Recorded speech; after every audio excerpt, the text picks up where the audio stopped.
Hello guys, hello, good morning, good afternoon, assalamualaikum sa buong mundo. Ito real talk, may sasabihin ako. Hindi ko intensyon na mag-post ako ng video na umiiyak ako sa account ko sa TikTok. Hindi ko intensyon na maging viral. Sinong nagpa-viral? Kayo. Kayong mga tao, mga Filipino. Di ba kayo? Dinuit nyo. Pinost nyo sa social media. Ang maganda sana, kung pinost nyo lang sa social media, nilagyan nyo pa ng caption na hindi maganda. Kisyo marumi ako, bakit? Nakita nyo bang tumaya ako sa harapan nyo? Sabihin nyo marumi? Ultimong tao lang ako, maliit na tao, katulong lang dito. Pina-viral nyo. Sino nang pa-viral sa akin? Kayo. Diba? Tayong kapwa Pinoy ang nagpapahiya sa Pilipinas. Anong sabi nyo? Pinapahiya ko yung Pilipinas? Sino nagpahiya sa Pilipinas? Bakit sinabi ko ba? Gagawa ako ng video, iiyak ako, magdrama ako para magiging viral ako? Iduduit nyo? Iduit nyo yung video ko? I-send nyo sa social media, Facebook nyo, page nyo, sa YouTube nyo, para magkapira kayo. Hindi ko sinabi na i-viral nyo ako. Ultimong tao lang ako, katulong. Kayo ang nagpahiya sa Pilipinas, hindi ako. Bakit? Alam nyo pala na mali yung ginawa ko. Bakit nyo dinuit? Bakit nyo pinost sa social media? Sana pinayuhan nyo ako na lula, matanda. Wag delete mo yung video mo kasi nakakahiya sa Pilipinas, sa kapwa natin. Mahiya tayo, bakit ka umiyak sa Pakistani? Yun dapat ang sinabi nyo, pinayuhan nyo ako. Sana dinilit ko yung video. Hindi na dinuit nyo, nilagyan nyo ng caption, inedit nyo, nilagyan nyo mukhang kamatis, matanda, hindi bagay sa'yo.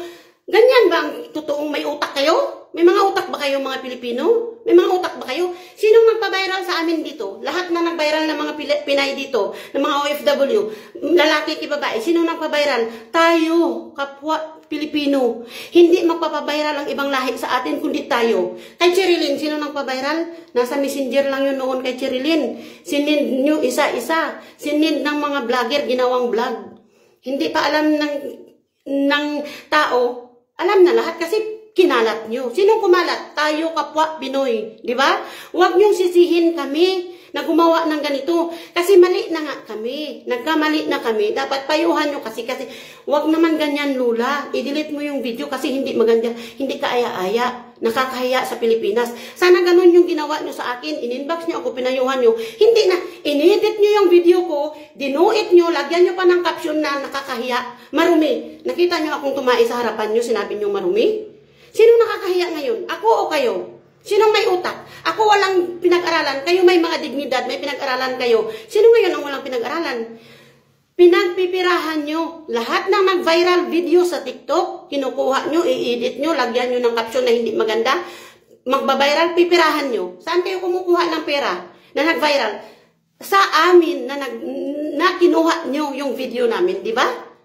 So lahat, ang hinihingi ko lang, sa lahat ng Muslim na nadamay na sinabi ko, hindi ko intensyon na idamay ko kayong lahat. Bugso ng damdamin ko na nasabi ko na lahat. Kasi galit na galit ako sa sinabi ni Hadi Hashi na marumi ako, matanda ako, mukhang kamatis. Doon ako nagagalaiti sa galit. Kaya nadamay ko na lahat ko kayo.